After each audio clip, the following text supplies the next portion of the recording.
Y hoy vamos a hablar acerca de una celebración, es lo que nos narran la historia de Nehemías en los versículos que vamos a estar estudiando hoy, una celebración. ¿Qué era esta celebración? Era la dedicación de los muros de Jerusalén. Pero cuando nosotros hablamos de dedicar algo a Dios, hay una diferencia entre lo que la Biblia dice que es dedicar algo a Dios y la práctica de muchos cristianos, ¿no? De muchas personas religiosas o cristianas. Y la Biblia nos muestra esa diferencia que es radical realmente, ¿no?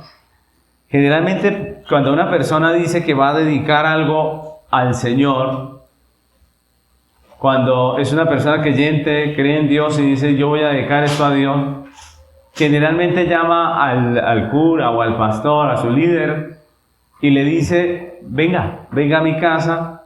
Por ejemplo, compré una casa, ¿no? Compré una propiedad y yo le voy a pedir que venga y ore, ¿no? Entonces la gente nos llama y dice, el pastor, por favor, ore por la casa. La pregunta mía es cuando los creyentes, la mayoría, no digo todos, pero cuando los creyentes dicen eso, ¿en qué están pensando? ¿En Dios o en sí mismos? Es la pregunta. En sí mismo. Generalmente la oración que quieren que uno haga es, Dios mío, guarda mi casa, ¿cierto? Que esta casa que compré se mantenga, que podamos vivir en ella tranquilos, que no haya un terremoto y se nos caiga. Por dicho, bendiga la casa, pastor, porque quiero que esté cuidadita, ¿no? Y esa es una práctica, mis hermanos, que muchas veces no está bien hecha, ¿no? No digo que no está bien orar por una propiedad, se puede si lo hacemos como hoy vamos a ver, pero si no, si lo hacemos de una manera equivocada, pues en vez de honrar a Dios, estamos deshonrándolo. Por ejemplo, en esta práctica hay muchas personas que en realidad no temen a Dios, no se congregan, no creen en lo que dice la Biblia acerca de Dios, pero cuando compran una propiedad, pues lo único que quieren es que no se les vaya a perder, ¿no? Adquirieron algo que les costó esfuerzo, pues ahora que lo tienen no lo quieren perder. ¿Qué hacen? Pues los llaman a uno para que ore, para que Dios guarde esa propiedad. Prácticamente para ellos Dios es el celador que les va a cuidar la casa, pero no quieren tener nada más que ver con Dios. En muchos casos, ¿no? Digo yo. Y eso es desafortunado, mis hermanos, porque eso es tomar a Dios como si Él fuera un cuidandero y no el Dios soberano, ¿no?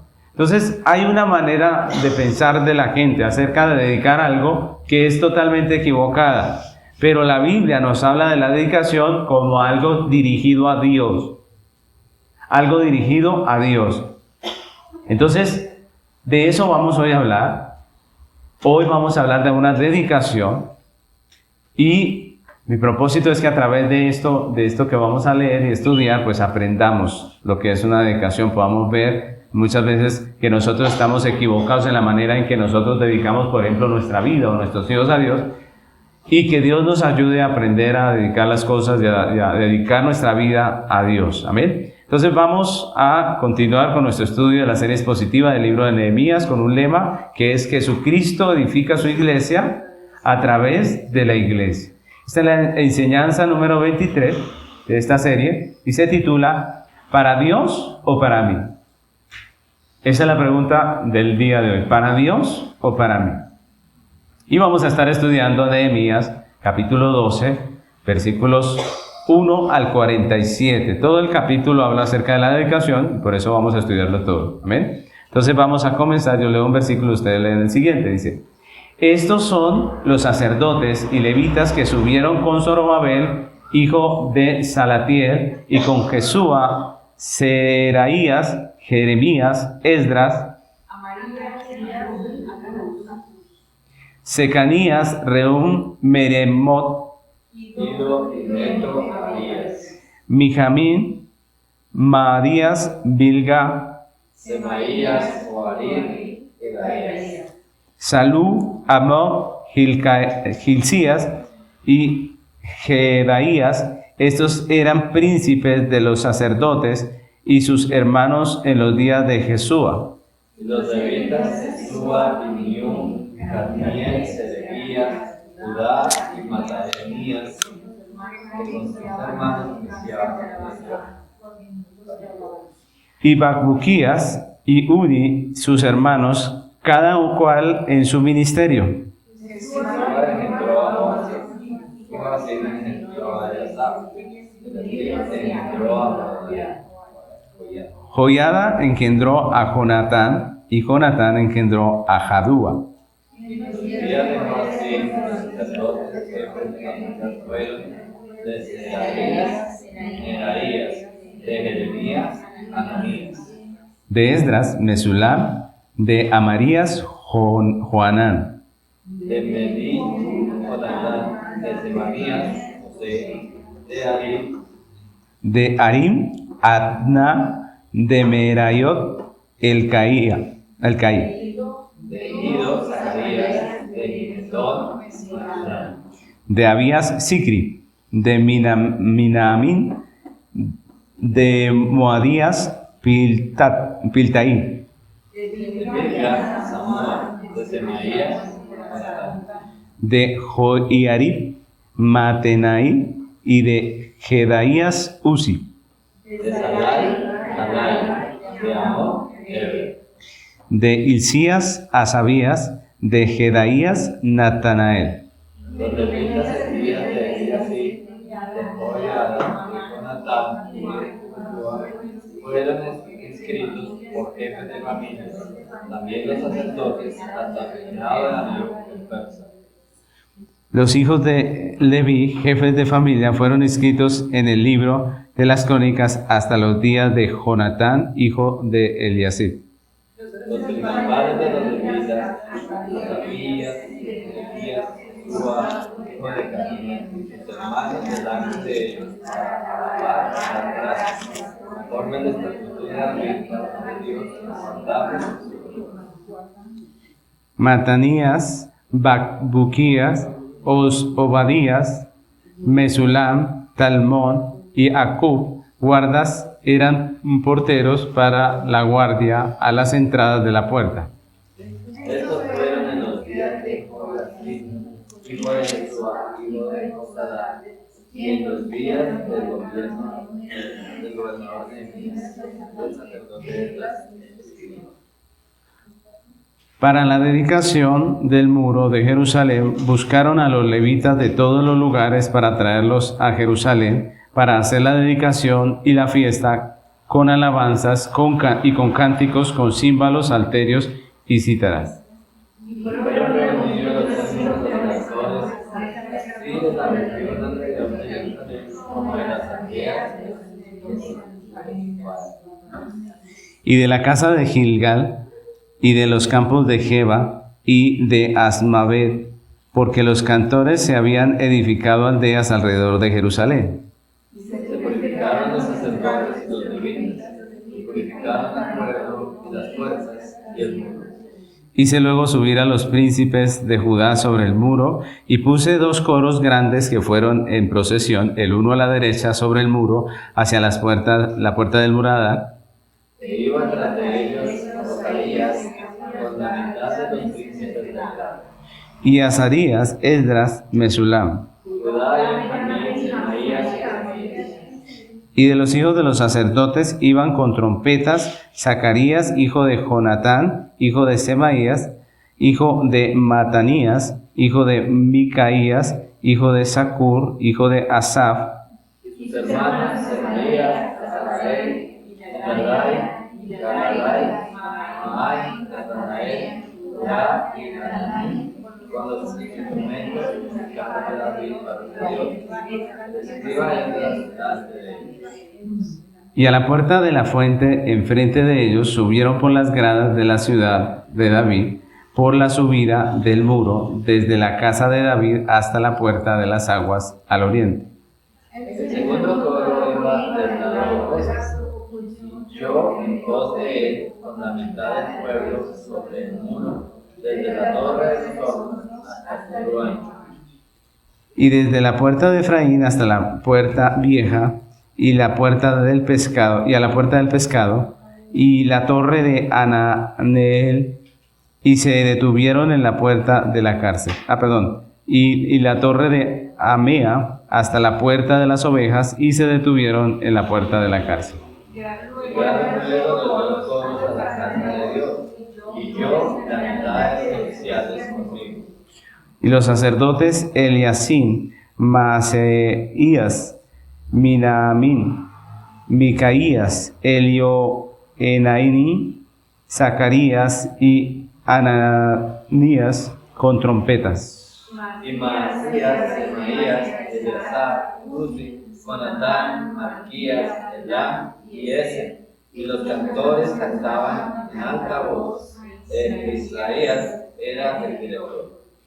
Y sacrificaron aquel día numerosas víctimas y se regocijaron porque Dios los había recreado con grande contentamiento, y se alegraron también las mujeres y los niños, y el alboroto de Jerusalén fue oído desde lejos. Los varones sobre las cámaras de los tesoros, de las mujeres, de las milicias y de los viejos, para recoger en ellas los vestidos de las ciudades, los enviados para las profesiones pedidas, porque era grande el gozo de Judá, entre otros acentos levitas y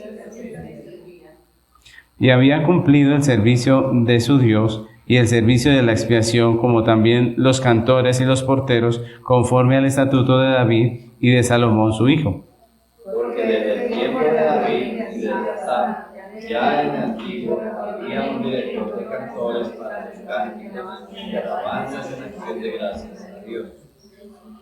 Y todo Israel en los días de Zorobabel y en los días de Nehemías daba alimento a los cantores y a los porteros, cada cosa en su día, consagraban a sí mismos sus porciones a los levitas, y los levitas consagraban parte a los hijos de Aaron. Hasta ahí nomás. Vamos entonces a estudiar este capítulo, que es un capítulo que nos habla acerca de la dedicación de los muros. Entonces estamos en esta segunda parte del libro de Nehemías. Recordemos que la primera fue de la construcción, la segunda nos ha hablado de algunos cambios, algunas reformas que hace Nehemías precisamente para conformar la vida del pueblo de Judá a la ley. Recordemos que Nehemías prácticamente se basa en la ley, toma el libro de la ley y empieza a leer lo que dice ahí. El pueblo de Judá también empezó a leer lo que decía, qué era lo que ellos debían hacer. Inclusive vimos cómo ellos empiezan a celebrar algunas fiestas y empiezan a ordenar la ciudad de acuerdo a la ley. Ahora, en este capítulo 12, que vamos a estudiar hoy, si el Señor nos lo permite, nos muestra qué pasa después de la construcción, ¿no? ¿Qué hacen los hijos de Israel después de la reconstrucción, después de que las cosas están más ordenadas? Los judíos se disponen a celebrar ese evento, la reconstrucción de los muros, la restauración de su pueblo. Van a celebrar. ¿Cómo lo celebran? A través de una ceremonia de dedicación. Una ceremonia de dedicación es lo que van a hacer allí. Y este capítulo es muy interesante porque en él vemos un contraste, ¿no? Un contraste significativo entre la manera en que el mundo ve sus victorias, ve sus logros, en la manera en que el mundo dedica sus triunfos, celebra sus triunfos, y la manera en que lo hace el pueblo de Dios, ¿no? La manera en que lo hacen los cristianos, los creyentes. Entonces aquí vamos a notar ese contraste porque estamos en el mundo, ¿cierto? La Biblia dice, estamos en el mundo. Diariamente vemos cómo el mundo celebra. Diariamente vemos cómo el mundo honra a sus ídolos, cómo están llenos muchas veces de vanagloria, cómo alguien cuando logra algo se llena de vanagloria. Y este capítulo nos va a mostrar algo totalmente diferente, y es la forma en que los hijos de Israel, los hijos de Judá, más bien, hacen esta celebración, ¿no? Y este capítulo es muy interesante por ese contraste. Y esto es importante, mis hermanos, porque la manera en que nosotros dedicamos, la manera en que nosotros celebramos las cosas, habla de la manera en que nosotros vemos la vida, habla de nuestra cosmovisión. Nosotros, la forma en que nosotros actuamos habla de lo que nosotros pensamos, ¿no? De lo que nosotros sentimos, de lo que nosotros tenemos en nuestro corazón. Dijo el Señor que de la abundancia del corazón, ¿qué pasa? Habla la boca. Así que nosotros no podemos conocer el corazón de una persona, pero sus palabras muestran lo que es la persona, ¿cierto? también sus expresiones, también sus hechos hablan de lo que es la persona. Por eso Jesús dijo, por ejemplo, ¿por qué me decís Señor y no hacéis lo que yo os mando? ¿Sí? Está diciendo el Señor, es mentira, es lo que está diciendo. Isaías dijo, hipócritas, dice hipócritas porque ustedes me alaban con su boca, pero su corazón está lejos de mí. Lo repite el Señor tomando a Isaías, y esa es la realidad. Muchas veces la gente no es coherente entre lo que dice, lo que dice y lo que habla, pero la realidad se puede ver en la práctica de la persona y en lo que hace, ¿no? En lo que realmente expresa. Entonces la Biblia nos llama a celebrar, a vivir de acuerdo a lo que dicen las Escrituras. Nuestra celebración debe expresar lo que somos hijos de Dios, ¿no? Somos hijos de Dios, somos el real sacerdocio. Nosotros podríamos, como el fariseo, ser hipócritas, pero nuestro corazón nos va a delatar en cualquier momento, ¿cierto? Nuestro corazón nos va a delatar, porque en realidad nosotros vamos a terminar expresando lo que realmente somos, ¿amén? Entonces, el texto de hoy nos habla acerca de eso, nos hace una relación prácticamente de lo que ellos están celebrando, cómo lo están celebrando, y allí podemos ver lo que hay en su corazón, lo que había en el corazón de este pueblo. Entonces la celebración del mundo está llena de idolatría, está llena de pecado, pero la del pueblo de Dios está llena de reconocimiento, de agradecimiento, de gloria ¿a quién? A Dios. Nuestro texto nos muestra 3 aspectos de esta dedicación del muro de Jerusalén que caracterizan la cosmovisión de un creyente, y por eso es importante este texto. 3 aspectos importantes de esta dedicación que caracterizan la cosmovisión de un creyente, la manera en que el creyente ve la vida, el mundo, las personas que lo rodean. Amén. Entonces, el primer aspecto, vamos a comenzar, el primer aspecto importante en esta dedicación fue la gratitud. Esta dedicación significaba gratitud. Y esa gratitud se enfoca en el obrar de Dios. Miren que cada aspecto de estos tiene un enfoque. La gratitud de este pueblo se enfoca en la obra de Dios, en el obrar de Dios, ¿no? En esta dedicación de Nehemías se escribe una y otra vez que el pueblo judío estaba alegre, estaba gozoso. De todo el texto podemos ver que él saca muchos verbos pronominales donde él habla acerca de ese gozo, de esa alegría que tenía este pueblo. Por ejemplo, dice que ellos se alegraron, se regocijaron. Todas esas palabras las usa hablando de lo que sentía este pueblo, cómo estaba este pueblo. También dice que era grande el gozo, e incluso afirma que se alegraron también las mujeres y los niños, y que el alboroto de Jerusalén fue tanto que se oía de lejos, ¿no? Entonces imagínense la fiesta que armaron ellos el día de la dedicación. Era una fiesta de gratitud. Ahora, cabe aclarar que esta explosión de alegría no era producida simplemente por algo pasajero, como una buena noticia, no, sino que era el resultado de muchas cosas que Dios había hecho en ellos, ¿no? Dios había hecho muchas cosas y ellos lo entendían y estaban alegres por eso. Fue Dios, por ejemplo, quien, por su soberana gracia, después de que ellos estaban allá en el cautiverio, los llama décadas después, los saca de allí, como dice la palabra de Dios. Dios los saca y despierta a los reyes a que este pueblo tenga que volver a su tierra. Así que ellos estaban allí celebrando esa realidad. El texto dice que ellos también se alegraron de que los levitas hicieran el servicio de la expiación. Es decir, que ellos ¿cómo se consideraban? ¿Pecadores o no pecadores? ¿Qué creen ustedes? Pecadores. Y estaban felices porque los levitas habían hecho el acto de la expiación para perdón de sus pecados delante de Dios. Es decir, ellos reconocían que el éxito de ellos no dependía de ellos mismos, sino de la gracia de ¿quién? De Dios. Y eso es muy importante, ¿no creen ustedes? Porque en nuestro egoísmo, en nuestro orgullo, generalmente nosotros lo que hacemos es decir, yo hice, yo fui, ¿cierto? Pero ellos allí en ese momento están diciendo, gracias Señor, tú lo has hecho, y están en su corazón reconociendo que ellos son pecadores que no merecían todo esto. Estos judíos reconocían, agradecían y celebraban que habían sido Dios quien providencialmente movió el corazón de Ciro, ¿recuerdan? Cuando Dios mueve el corazón de Ciro, lo hace para que vuelva un grupo de judíos a su tierra a reconstruir, ¿qué? ¿Recuerdan? El templo. el templo. Los muros fue en Nehemías. Pero nosotros vimos en un libro que ya estudiamos, ¿recuerdan cuál libro?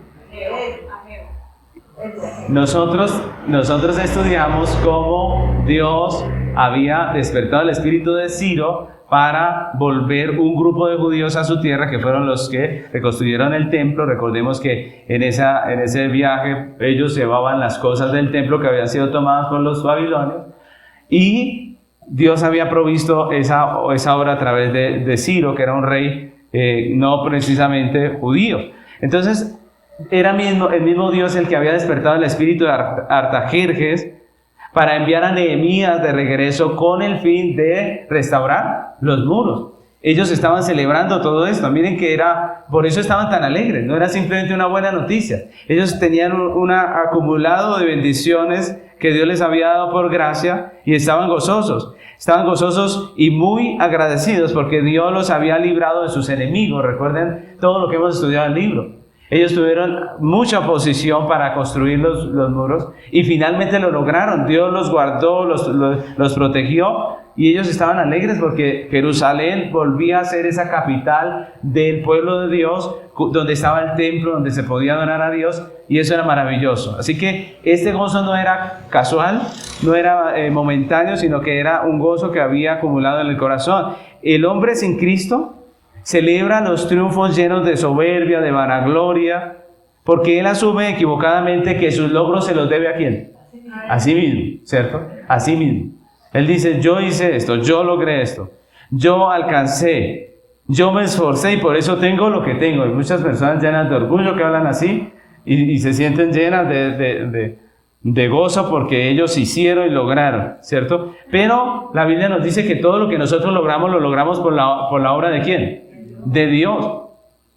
Y que exaltarnos a nosotros mismos se llama vanagloria, se llama soberbia, y la Biblia lo condena. Por ejemplo, nosotros vemos en Daniel capítulo 4, versículo 29, el caso de Nabucodonosor. Ustedes recuerdan que este fue el rey al que Dios decidió darle el imperio de Babilonia. Fue un rey que empezó a conquistar y a conquistar. Dios había hablado antes por los profetas y había dicho que le iba a entregar las tierras a este hombre.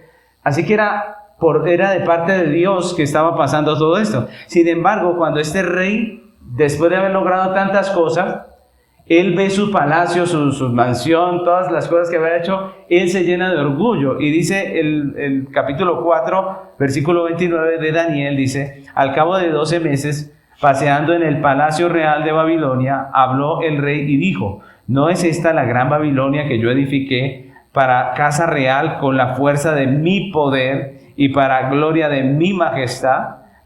Aún estaba la palabra en la boca del rey cuando vino una voz del cielo, a ti te dice, rey Nabucodonosor, el reino ha sido quitado de ti, y de entre los hombres te arrojará, y con las bestias del campo será tu habitación, y como a los bueyes te apacentarán, y 7 tiempos pasarán sobre ti, hasta que reconozcas que el Altísimo tiene el dominio en el reino de los hombres y lo da a quien Él quiere. En la misma hora se cumplió la palabra sobre Nabucodonosor y fue echado entre los hombres y comía hierbas como los bueyes y su cuerpo se mojaba con el rocío del cielo hasta que su pelo creció como plumas de águila y sus uñas como las de las aves. Imagínense ustedes cómo fue eso, ¿no? Lo terrible que debió haber sido eso. Dice la Biblia que eso se cumplió en la misma hora. Imagínense, usted estaba sanito y de repente Dios dice, lo amonesta por su soberbia e inmediatamente queda él en este estado donde queda prácticamente como un loco. Y si ustedes recuerdan, Nabucodonosor no recupera el sentido, no recupera la razón hasta después, ¿no? Hasta que él reconoce, dice el mismo, que hasta que él reconoció. Eso está ahí mismo en Daniel 4, el versículo 34. Leámoslo hasta el 37. Miren lo que dice. Mas al fin del tiempo, yo, Nabucodonosor, alcé mis ojos al cielo y mi razón me fue devuelta. Cuando alzó sus ojos al cielo, le fue devuelta su razón. Dice, y bendije al Altísimo y alabé y glorifiqué al que vive para siempre, cuyo dominio es sempiterno y su reino por todas las edades. Todos los habitantes de la tierra son considerados como nada, y Él hace según su voluntad en el ejército del cielo, en los habitantes de la tierra, y no hay quien detenga su mano y le diga, ¿qué haces? En el mismo tiempo mi razón me fue devuelta, y la majestad de mi reino, mi dignidad y mi grandeza volvieron a mí, y mis gobernadores y mis consejeros me buscaron, y fui restablecido en mi reino, y mayor grandeza me fue añadida. Ahora yo, Nabucodonosor, alabo, engrandezco y glorifico al Rey del cielo, porque todas sus obras son verdaderas y sus caminos justos, y Él puede humillar a los que andan con soberbia. Miren esa lección tan tremenda que saca aquí el rey Nabucodonosor. Nosotros no podemos ser soberbios. Todo lo que tenemos viene de Dios. Dios nos guarda del orgullo, de la presunción, de la vanagloria, porque son trampas que abren la puerta para nuestra propia destrucción, mis hermanos. Precisamente la denuncia del pecado del hombre que hace el apóstol Pablo en el libro de Romanos es esa, que el hombre es ingrato contra Dios. Dios es el que hace todo y el hombre es ingrato. El hombre no glorifica a Dios por eso, sino que se llena de vanagloria. Dice Romanos 1:21, pues habiendo conocido a Dios, no le glorificaron como a Dios, ni le dieron gracia. Miren cómo resume el pecado del hombre Pablo, ¿no? No glorificaron a Dios, ni le dieron gracia, ¿no?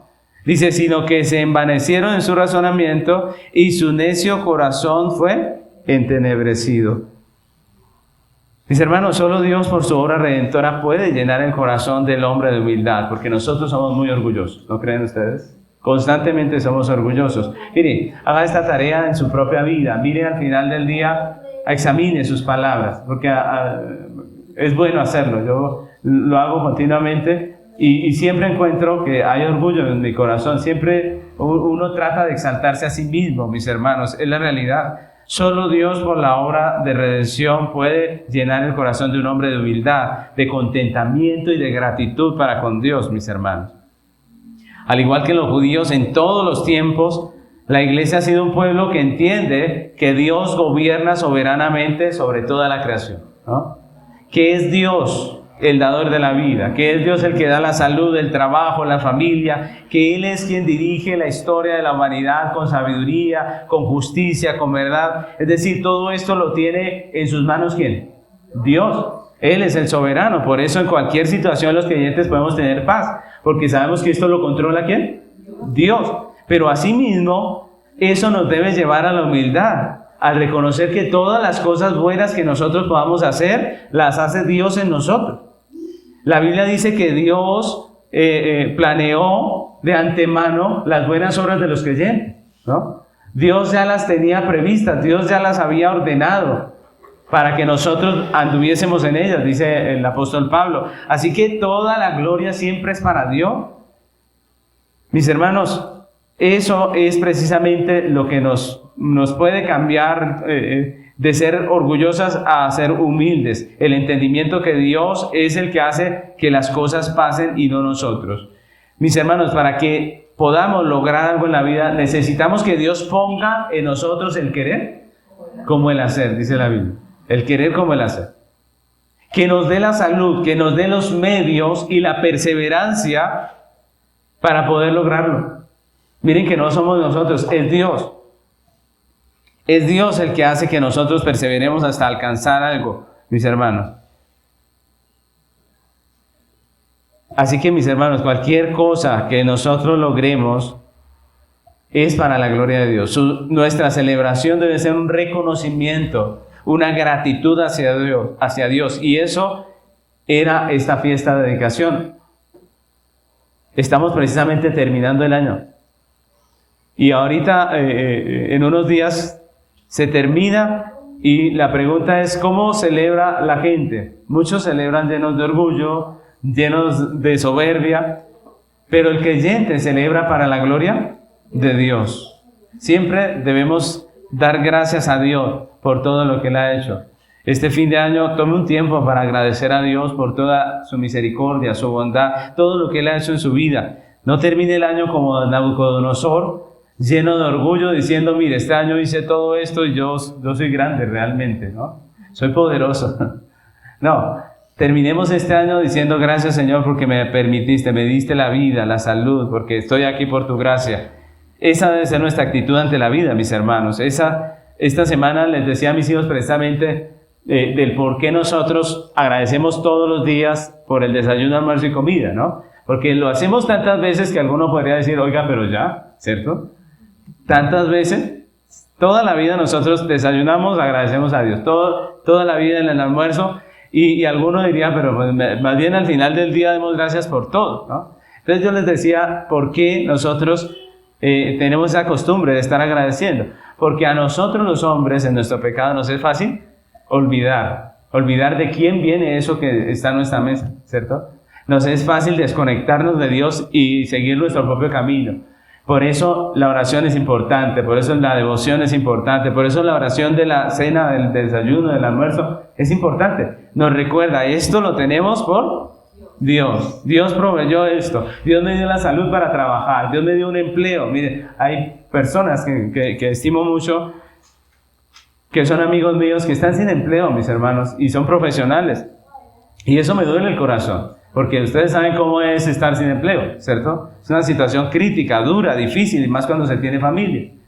Pero mis hermanos, si usted tiene, hoy debe darle gracias al Señor. Si usted tiene un buen empleo, si usted tiene un lugar donde le pagan un sueldo, dele gracias a Dios. No envidie al que tiene un mejor sueldo, más bien agradezca el que Dios le ha dado, porque eso es bendición ¿de quién? De Dios. Eso es ser agradecido. El Salmo 100, versículos del 1 al 5, dice la palabra del Señor. Dice, Salmo de alabanza, cantad alegres a Dios, habitantes de toda la tierra. Servid a Jehová con alegría, venid ante su presencia con regocijo. Reconoced que Jehová es Dios, Él nos hizo y no nosotros a nosotros mismos. Pueblo suyo somos y ovejas de su prado. Entrad por sus puertas con acción de gracias y por sus atrios con alabanzas. Alabadle, bendecid su nombre, porque Jehová es bueno y para siempre su misericordia y su verdad por todas las generaciones. Mis hermanos, este pueblo estaba rebosante de alegría porque estaba agradecido con Dios por todo lo que había hecho. Y eso es maravilloso. Miren, eso debe ser nuestra actitud con la vida. Lo que les decía al principio, nosotros podemos llegar a aparentar una gratitud a Dios. Pero miren cómo dice este salmo, dice, cantad ¿qué? Alegres a Dios, ¿cierto? La verdadera gratitud no se puede esconder y la verdadera ingratitud también, ¿cierto? Tenemos nosotros que expresarlo con todo nuestro corazón, con nuestro ser. La gratitud verdadera se ve, se nota. Es una actitud del corazón. ¿Estamos alegres por lo que Dios ha hecho en nosotros o terminamos el año como el mundo? Miren, tristemente muchas personas en el mundo terminan muy tristes el año, ¿no? Porque se ponen a mirar lo que no tuvieron, lo que no alcanzaron y no toda la gracia y la misericordia que tuvieron de parte de Dios. Nosotros debemos ser como este pueblo, agradecidos. Mis hermanos, no era la mejor situación la que tenía este pueblo, ¿o sí? Todavía eran siervos de un rey impío, ¿o no? Todavía estaban al servicio de un rey impío. Tenían muchas razones para quejarse. La ciudad no estaba espectacular, apenas la estaban empezando a restaurar. Había muchas cosas que faltaban, no había un rey propio judío en medio de ellos. Había muchas cosas por las cuales quejarse, pero este pueblo estaba agradecido por lo que Dios estaba haciendo con ellos. Porque miren mis hermanos la diferencia. Cuando uno está lleno de orgullo, cree que se merece mucho. Y entonces uno vive muy quejumbroso. Todo se queja porque usted cree, así como dicen aquí en Colombia, usted no sabe quién soy yo, ¿cierto? Creen que como ellos son tan grandes, ¿cierto? Los demás deberían hacerle pleitesía y Dios debería otorgarle las grandes bendiciones de la tierra porque ellos son tremendos. Pero cuando uno está lleno de humildad, cualquier cosa uno le agradece, ¿no creen ustedes? Y es la actitud de este pueblo. Este pueblo reconocía su realidad. Él sabía lo que era. Él consideraba que era pecador. Él sabía que lo que tenía lo tenía por gracia. Yo les pregunto, si Dios hubiese acabado con los judíos de la manera que acabó con el resto de Israel en la deportación, ¿habría sido injusto? ¿Ustedes qué creen? No habría sido injusto. Tanto Israel como Judá merecían ser exterminados por su pecado. Juntos habían pecado de la misma manera. ¿Por qué Dios salva a Judá y al resto no? Por pura gracia. Porque de ahí va a venir el Redentor, el Salvador, nuestro Señor Jesucristo. Mis hermanos, debemos estar agradecidos de la gracia de Dios. Dios nos ha bendecido y tenemos hoy que estar agradecidos por su gracia. Amén. Entonces, ese es el primer punto. El segundo punto importante, el segundo aspecto importante de esta dedicación es la adoración, mis hermanos. Esa adoración se enfoca ya no solamente en lo que Dios hace, sino en lo que Dios es. Miren, la gratitud se enfoca en lo que Dios hace, la adoración en lo que Dios es. Y en nuestro texto encontramos 3 maneras en que los judíos expresaron adoración a Dios. 3 maneras diferentes allí en ese texto que acabamos de leer completo. Vemos 3 maneras en que ellos expresaron esa adoración. ¿Cómo? Primeramente el texto nos habla que ellos expresaron adoración como lo manda la ley a través de los sacrificios, mis hermanos. Ese ha sido siempre el cimiento de la adoración del pueblo de Dios. La satisfacción de la justicia de Dios por medio de un sustituto en un sacrificio. ¿Cómo era eso? Pues la Biblia enseña que Dios es santo y que aunque Dios hizo al hombre un ser moral desde el principio, desde la creación, también nos muestra que nuestros primeros padres, Adán y Eva, pecaron en el huerto, y cuando estos padres nuestros pecaron, dice la Biblia, o enseña la Biblia, que el pecado entró en todos los hombres y que todos los hombres pecamos y estamos destituidos de la gloria de Dios. Los sacrificios de animales en el Antiguo Testamento eran una provisión dada por Dios mismo para su pueblo, para satisfacer su justicia y expiar el pecado del hombre, de tal manera que el pecador venía ante la presencia de Dios, y si viniera así nomás, pues la Biblia dice que Dios santo, el hombre pecador, el hombre merecería la muerte. La paga del pecado es ¿qué? Es muerte. Pero este pecador podía venir con un animal que sacrificaba en el templo. El sacerdote tomaba la sangre, la presentaba delante del Señor, y el Señor, la justicia del Señor era satisfecha porque había pecado, pero ya había una muerte, ¿cierto? Y de paso el pecador era perdonado, era reconciliado con Dios. Esa fue la manera en que Dios hizo esa práctica en el Antiguo Testamento, de tal manera que el pecador podía ser limpiado, ser perdonado de su pecado, y la justicia de Dios era satisfecha. El sacrificio lo efectuaba el sacerdote, mis hermanos, y no había forma de que el hombre pecador se presentara delante de Dios sino con un sacrificio. Siempre era con un sacrificio. Por eso la adoración del pueblo de Dios se centra en ese asunto, que no es otra cosa que el Evangelio, ¿cierto? Lo mismo que predicó Pablo en el Nuevo Testamento. Dijo Pablo, pero ahora se ha presentado otra forma de que la justicia de Dios sea satisfecha. La justicia de Dios por medio de Cristo, ¿cierto? El sustituto, el Cordero Redentor. Entonces, esa es el cimiento de la adoración del creyente, es el Señor, mis hermanos. Por eso nuestro texto comienza con una lista desde el versículo 1 hasta el 26 de los sacerdotes, de 6 generaciones de sacerdotes y levitas que regresaron del exilio, desde el tiempo que regresaron, el primer grupo, hasta los días de Nehemías. Esa es la lista que hay ahí. La lista de todos estos hombres que fueron sacerdotes y levitas en los tiempos después de que Dios los empezó a traer de regreso. Por eso vemos que nombran a Darío y lo que están contando en la historia de estos sacerdotes que estuvieron todo este tiempo, porque recordemos que ya habían pasado años, ¿no? Entonces esa es la lista que está ahí, porque según la ley, mis hermanos, el sacerdote era importante. ¿Por qué era importante esta lista? ¿Por qué tenía que haber una lista que prácticamente autenticaba el ministerio de estas personas? Porque si ustedes se dan cuenta, son generacionales. Ellos conectan el uno al otro, y recuerden que ellos lo que hacen es autenticar que este sacerdote sí venga de la línea de los sacerdotes. ¿Por qué era importante? Porque ustedes recordarán que cuando Dios instauró estas leyes del sacrificio, de las ofrendas, Él escogió a una tribu. ¿Cuál tribu? ¿Recuerdan? Leví. La tribu de Leví para servir en el templo. Y de esa tribu escogió una familia. ¿Cuál familia fue? La familia de el sacerdote Aarón. Para que de la línea de Aarón todos sus descendientes pudieran ejercer el sacerdocio. Así que tenía que autenticarse el sacerdocio de estas personas y por eso está allí esta lista. Y el versículo 43 dice que ellos sacrificaron en aquel día numerosas víctimas, mis hermanos. Para que la dedicación fuera apropiada, no podían faltar sacerdotes y levitas debidamente identificados que ofrecieran sacrificios a Dios, porque esa era la base de la adoración del pueblo de Dios. El versículo 43 dice que sacrificaron numerosas víctimas y el 45 dice que cumplieron el servicio de la expiación. Así que esa adoración se enfoca en lo que Dios es. Cuando vemos esta adoración, estamos diciendo que Dios es un Dios justo. Por eso Cristo tuvo que ir a la cruz. Porque uno dice, ¿cómo así que Dios envió a morir a su propio Hijo? ¿Por qué Dios hace eso? ¿Por qué es cruel? Es la pregunta. No, sino porque es un Dios justo.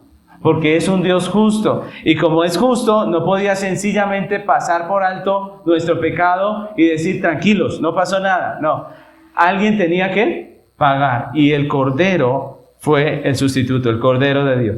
Así que, mis hermanos, esta adoración nos habla de quién es Dios. Dios es justo, Dios es santo, Dios es puro, pero también es misericordioso. También es un Dios de gracia, porque les dio la forma de reconciliarse con Él.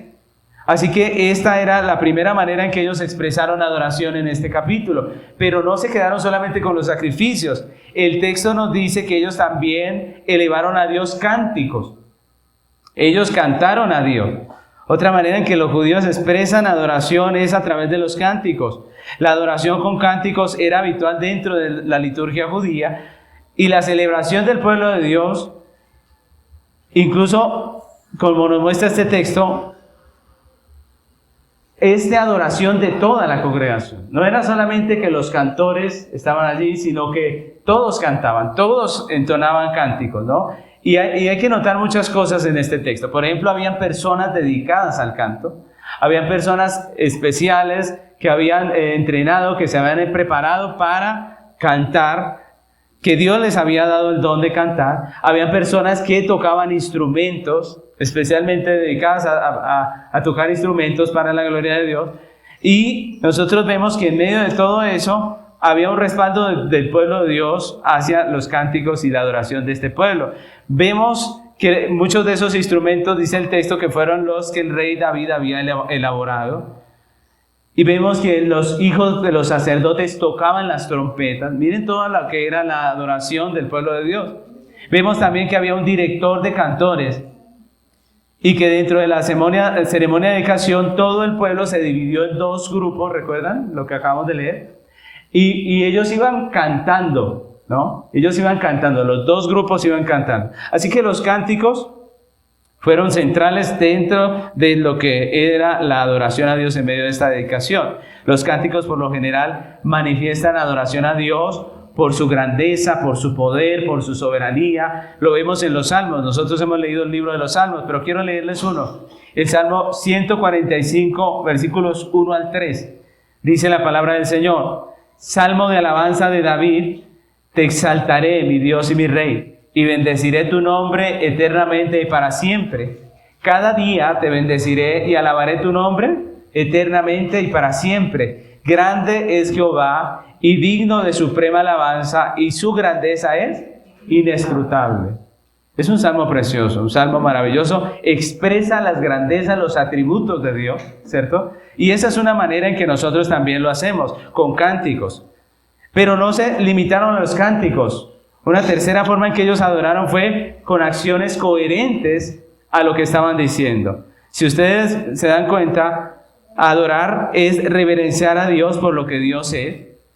Y por lo tanto la adoración no debe limitarse solamente a las palabras, sino que también debe haber acciones.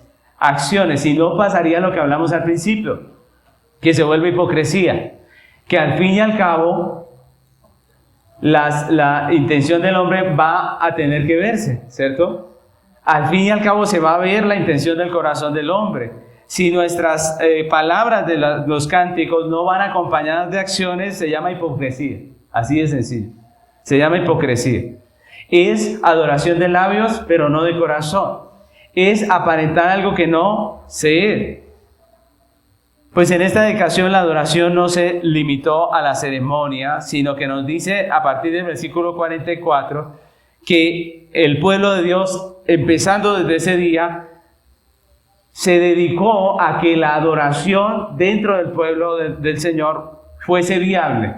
Recordemos que Dios había creado todo un sistema para que la adoración del pueblo de Dios fuera viable, y ellos se comprometieron con esa realidad. Y estas acciones expresan una adoración a Dios por lo que Él es. Ellos dijeron, a partir de ahora vamos a encargarnos de suplir las necesidades de los sacerdotes y de hacer lo que tenemos que hacer. Eso es adorar a Dios por lo que Él es. Él es el dueño. Miren lo tremendo, Él es el dueño. Hay personas que dicen, yo no tengo tiempo para ir a culto porque yo trabajo. Ustedes no saben, pastor, pero yo no puedo ir a ningún culto porque sencillamente yo trabajo y tengo mucho que hacer. Mis hermanos, si usted trabaja es porque Dios le da la fuerza, el poder. Nosotros tenemos que reconocer que es Dios el dueño de nuestra vida y que Él es el que nos ha dado la salud, el trabajo, todo lo que tenemos. Entonces nosotros no podemos ser soberbios con Dios.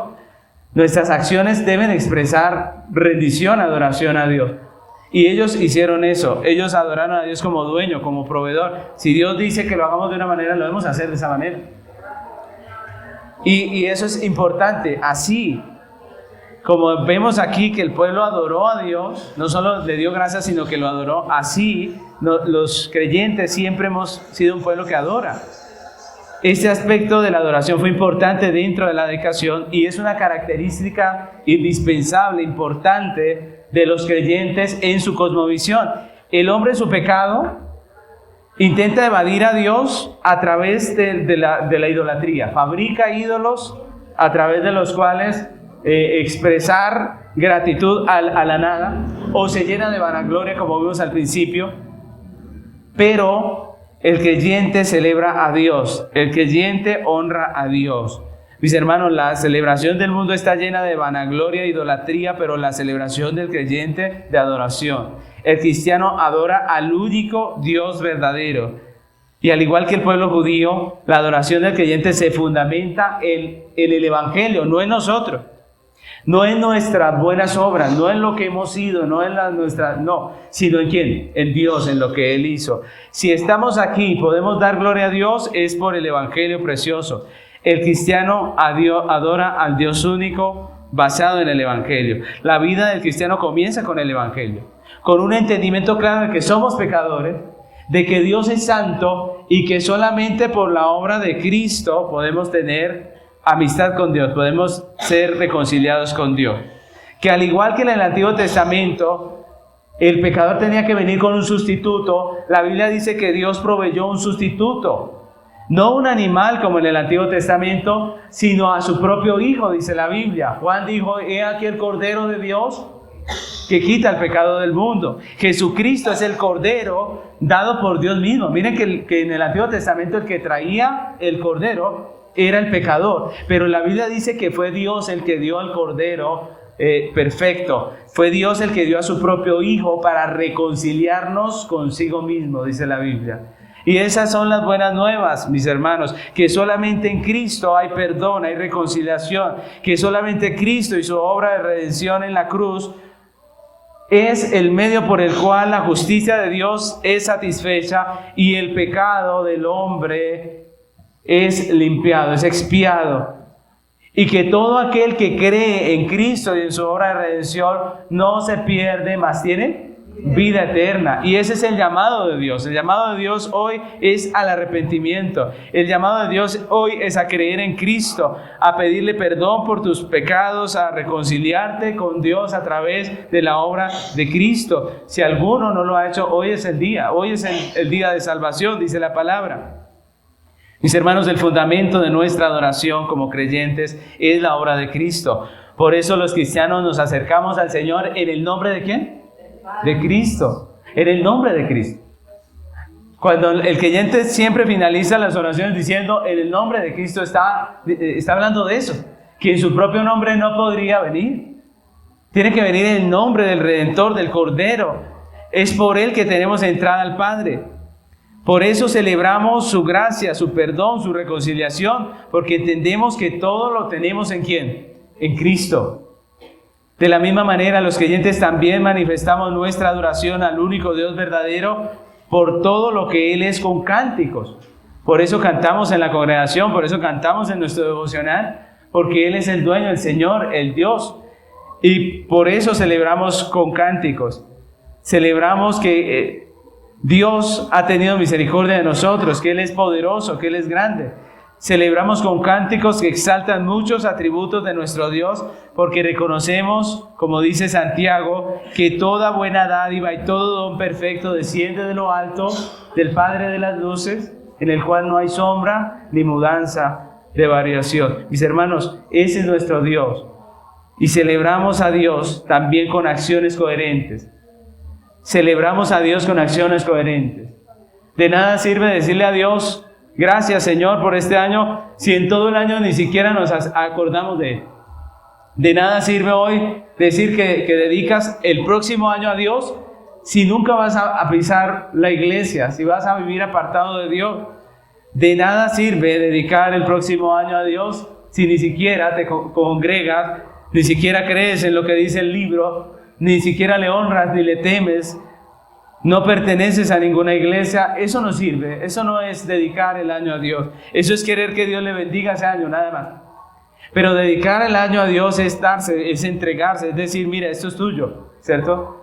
Nosotros reconocemos y glorificamos al único Dios verdadero. El mundo celebra con idolatría, con vanagloria. Nosotros celebramos a Cristo. Salmo 115:1 dice: no a nosotros, oh Jehová, no a nosotros, sino a tu nombre da gloria, por tu misericordia y por tu verdad. No a nosotros. Si usted logró algo este año, no fue por usted, fue por la gracia de Dios. Si perseveró hasta el final, es porque Dios le ayudó y le dio el poder para hacerlo. Mis hermanos, no a nosotros, sino a su nombre debemos dar gloria. El tercer aspecto importante de esta dedicación es la consagración. Y esta es una parte muy importante dentro de toda dedicación. Esa consagración se enfoca en lo que Dios merece de nosotros. Miren, la primera parte, que era la gratitud, se enfocaba en lo que Dios hizo, en sus obras. La segunda parte, que era la adoración, en lo que Dios es. Pero la consagración, que es la tercera parte, se enfoca en lo que Dios merece de su pueblo. Si nosotros nos damos cuenta, este texto nos muestra que ellos se purificaron. Lo primero que vemos allí es que este pueblo le dio a Dios la honra que debía. Le entregó a Dios la honra que debía. Si ustedes se dan cuenta, ellos se purifican. Y aunque el texto no dice cómo fue esa purificación, se hacía a través de algunos sacrificios con los cuales se rociaba sangre, sacrificios de purificación y algunas ceremonias que incluían el agua. Recuerden que todas estas fiestas comenzaron en la puerta de las aguas. ¿Qué había en la parte de arriba de la puerta de las aguas? ¿Recuerdan? Un tanque grandote, ¿cierto? ¿Para qué era ese tanque? Para las ceremonias de purificación, precisamente. Así que ellos dicen que se purificaron ellos, purificaron los sacerdotes, los levitas, y dice que hasta los muros los purificaron, ¿cierto? Es decir, era una ceremonia en la cual se honraba y se reverenciaba a Dios como santo. Miren lo interesante. Ellos mostraron temor de Dios, respeto por Dios, por su santidad, por su justicia. Porque no era cualquiera ante el que ellos estaban dedicando este muro. No era cualquiera la persona a la que le estaban dedicando este muro, sino al Dios santo. Al Dios santo, santo, santo. No se podía venir ante la presencia de ese Dios santo de cualquier manera. Dios mismo lo había enseñado. Ustedes recuerdan, por ejemplo, cuando se acerca Moisés a la zarza, Dios le dice: quita tu calzado de tus pies, ¿cierto? Porque el lugar que pisas es tierra santa. Dios, en todo el texto, en todo lo que era el Antiguo Testamento, en todo el templo, el tabernáculo, muestra su santidad y muestra cómo el hombre debe respetar esa santidad. Y ellos lo primero que hacen es purificarse. No era cualquiera la persona ante la que ellos iban a dedicar estos muros. Y por eso debían purificarse. Pero también vemos que manifestaron consagración ofreciendo el muro a Dios. Ellos ofrecieron, en lo que les decía. Nosotros muchas veces pensamos que dedicación es: Señor, cuídeme esto. No, dedicar es decir: Señor, esto es tuyo, eso es para tu gloria. Esto es para tu honra. Si usted quiere dedicar su casa a Dios, lo que está diciendo es: Señor, esta es tuya. Puedes hacer con ella lo que quieras. Si la necesitas para de pronto hacer un grupo para predicar allí, está abierta, ¿cierto? Porque es tuya. Es lo que estamos diciendo cuando nosotros estamos dedicando algo. Cuando decimos: Señor, dedico mi hijo a ti, cuando bautizamos a nuestros hijos dedicándolo al Señor, lo que estamos diciendo es que ese hijo es ¿de quién? De Dios. No simplemente es: bautícemelo para que el Señor lo guarde, como dice el religioso, ¿no? Para que Dios lo guarde. No es para que Dios lo guarde, es entregando, es nosotros entregamos. Dedicar es entregar, y nosotros vemos aquí que ellos hacen eso. El texto nos dice la manera particular como ellos hacen esa entrega. Recuerden que habían dos grupos de cantores. Nehemías dividió el grupo en dos. Unos se fueron con Esdras y los otros con Nehemías. A la cabeza de esos grupos iban los sacerdotes, los levitas.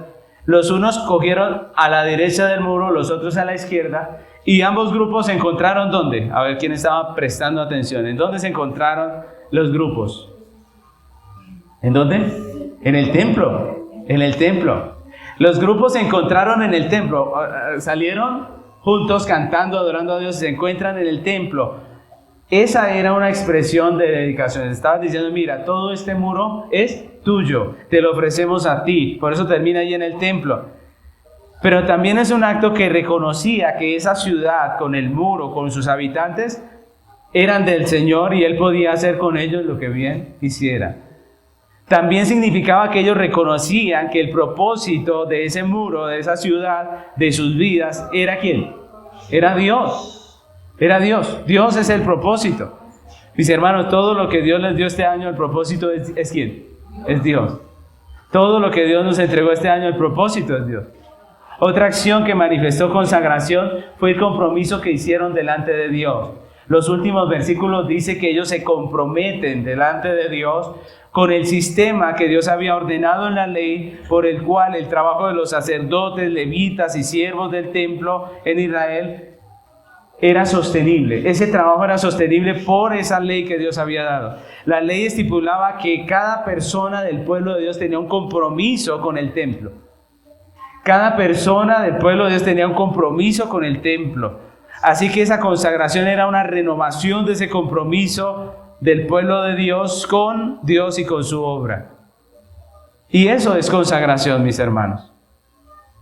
Este aspecto de la consagración fue muy importante para la dedicación, pero lo es también para nosotros como cristianos. Y nos habla de la manera en que nosotros entendemos la vida. El hombre sin Dios cree que todo lo que tiene en la vida le pertenece, y se olvida que él no es el dueño, sino un administrador. Y por eso, mis hermanos, él no se consagra a Dios, no consagra su vida, no honra a Dios, no le da a Dios lo que merece, no le da reverencia, no teme ni respeta a Dios, no vive para Él, no se compromete con Dios, porque sencillamente Él no le adora, no le honra, no le cree. Obviamente ese desprecio por Dios se ve manifestado en todo lo que Él hace. Y de nuevo, puede una persona impía manifestar que ama a Dios, ¿sí? Usted va a evangelizar y hay personas que dicen: yo amo a Dios, yo también soy cristiano. Pero la Biblia dice: por sus frutos los conoceréis. Mis hermanos, la realidad del hombre se manifiesta en su vida, en la manera en que vive, en lo que celebra, en cómo lo hace, en cómo dedica su vida, no solo en sus palabras. Obviamente, el pueblo de Dios es diferente. El creyente, al igual que el pueblo judío, en esta dedicación está llamado a la consagración al Señor, a manifestar reverencia a Dios con su manera de vivir, con su práctica, con su vida. El creyente debe expresar temor, respeto al nombre de Dios, a su santidad, a su justicia, porque sabe que su vida entera ha sido consagrada ¿a quién? A Dios. Mis hermanos, por eso él se compromete con Dios, no de palabras sino de hechos. Él dice que es cristiano, pero se compromete con una vida cristiana. La Biblia dice que el que diga que es creyente tiene que andar como él anduvo. Mis hermanos, el creyente vive para Dios, el impío vive para el mundo. Y quisiera concluir esta enseñanza con algunas preguntas de reflexión. para cada uno de los que estamos hoy escuchando este mensaje, que Dios nos está hablando a través de este texto. La pregunta es, ¿cuál es su cosmovisión? ¿Cómo ve usted la vida? ¿La ve con soberbia, con arrogancia, con autosuficiencia, diciendo yo puedo sin ayuda de nadie? ¿Con orgullo o con humildad? ¿Con dependencia de Dios?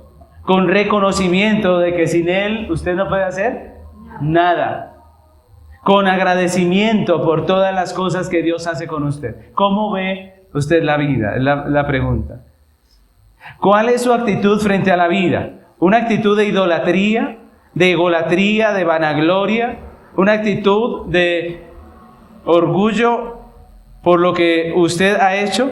¿O de adoración al único Dios verdadero basada en el Evangelio de gracia, que se expresa con gozo, con alegría, con cántico y con acciones coherentes que exaltan el señorío de Cristo? ¿Cómo nosotros enfrentamos esta vida? ¿Con una actitud de idolatría, de vanagloria, o con una actitud de alabanza, de adoración a Dios? ¿A quién hemos consagrado nuestra vida? ¿A las cosas de este mundo? ¿A los deleites temporales del pecado? ¿O a Dios, el soberano, el Señor, el dueño, reconociendo que todo es de Él, que todo es por Él y que todo es para Él? ¿Cómo nosotros vivimos nuestra vida? ¿Cómo nosotros vivimos en esta tierra? ¿Para quién estamos viviendo? ¿Para Dios o para nosotros mismos?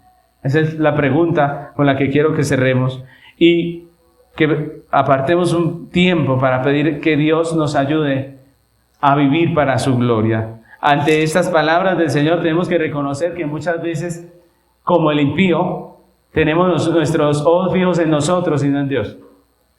Y hoy es el día para volver nuestros ojos a Dios, pedirle perdón. No necesitamos tener que llegar al punto del castigo, como Nabucodonosor, para despertar y darle gloria a Dios. Creo que nosotros podemos, a través de este texto, por la gracia de Dios, reconocer nuestro orgullo, nuestra vanagloria, nuestra vida vivida para nosotros y no para Dios, y pedirle a Dios que nos ayude. No es fácil estar en esta tierra y enfocarnos en Dios. No es fácil, como dice Pablo, poner la mira en las cosas de arriba. Es tan fácil bajar los ojos de allá, ¿no creen ustedes?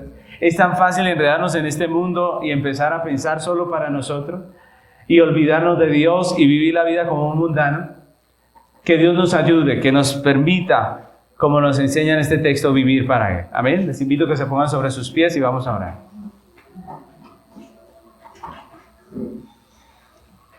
Señor amado, queremos hoy agradecer tu misericordia. Gracias por este precioso texto que hoy has puesto delante de nosotros. Señor, donde tu pueblo dedicaba los muros de la ciudad a ti, Señor. Perdónanos porque, como nos enseñabas al principio, muchas veces nuestro pensamiento acerca de dedicar a ti está más enfocado en nosotros, en que tú nos guardes, en que tú nos protejas, en que tú nos bendigas, pero dedicación es entregar a ti, Señor. Dedicación es gratitud, Señor. Tú nos lo has enseñado, es gratitud, no vanagloria. Ayúdanos, Señor, a ser agradecidos. Dedicación es honra a ti, es adoración, no honor para nosotros, Señor. Perdónanos cuando hemos procurado para nosotros el honor y la honra y no para ti. Señor, una dedicación es entrega, Señor. Una dedicación es compromiso. Una dedicación es consagración. Perdónanos cuando hemos dedicado nuestra vida a nosotros o a cualquier causa de esta tierra y no a ti y a tu obra. Señor, ayúdanos, Padre, a dedicar nuestras vidas, nuestros hijos, nuestras cosas a ti. Ayúdanos, Señor, porque tú eres el dueño, tú eres el Señor. Hoy queremos agradecerte por este año precioso. Este es el último domingo del año. Queremos agradecerte por esos otros 51 domingos y por este, Señor, en el cual nos has permitido estar aquí. Gracias por tu misericordia y tu bondad. Ayúdanos, Señor, cada día, que el próximo año esté dedicado realmente a ti, que el próximo año sea un año de gratitud hacia ti, de adoración hacia ti, de consagrar nuestras vidas, de dedicarlas a ti, Señor. Ayúdanos, Padre Celestial, Te damos muchas gracias por lo que tú nos enseñas y te pedimos ayúdanos, porque muchas veces nos dejamos enredar por este mundo, perdemos de vista la razón por la que estamos aquí y terminamos dándole gloria a lo que no es Dios. Perdónanos, Señor, y ayúdanos, Señor, cada día a honrarte con todo lo que somos, Señor, con nuestras familias, con nuestros hijos. Ayúdanos, Señor, que todo lo que tenemos y hacemos, nuestras vidas, nuestros trabajos, nuestros hijos, nuestra labor, Señor, sea para tu gloria. Ayúdanos, Señor, que podamos honrarte con todo lo que somos. En el nombre de Cristo Jesús. Amén.